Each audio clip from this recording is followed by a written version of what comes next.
પણ લીલું હોય એ ચોમાસામાં સોંપી દેવામાં આવે, મતલબ રોપી દેવામાં આવે. 1 ફૂટ જેટલો ખાડો કરી દેવાનો અને પછી આને છે જમીનમાં દાબી દેવાનું. માથે અહીંયા છાણ લગાડી દેવાનું. શું લગાડી દેવાનું? છાણ. એટલે મિનિમમ 10 દિવસમાં આને નવા પોતળાઓ નીકળી જાય, એટલે કે સરગવો છે એ બની જાય. રેડી? તો આજે આપણે આ બેગલેસ ડે શનિવાર છે એમાં સરગવાનું રોપવાનો છે. અને સરગવાના બહુ બધા ફાયદા છે. સરગવાના પાનની ભાજી બને, પછી એની જે સિંગ છે મોરિંગા, જે સરગવાની સિંગ છે એનો સૂપ પણ બને. ઘણા બધા તત્વો હોય છે, વિટામિન હોય છે. તો સરગવાનું શાક છે, ફાયદાકારક છે. તો આજે આપણે આ સરગવો છે એની એક ડાળી રોપવાની છે. 10 દિવસ પછી આપણે જોવું કે આમાંથી કેટલા સરગવા બને છે. રેડી?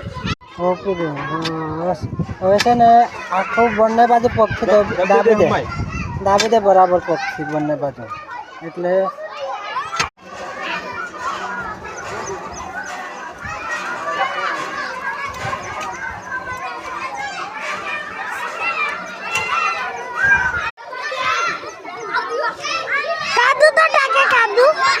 કાદવ નાખ અને પછી દાબી દેવાનું બંને બાજુ. હા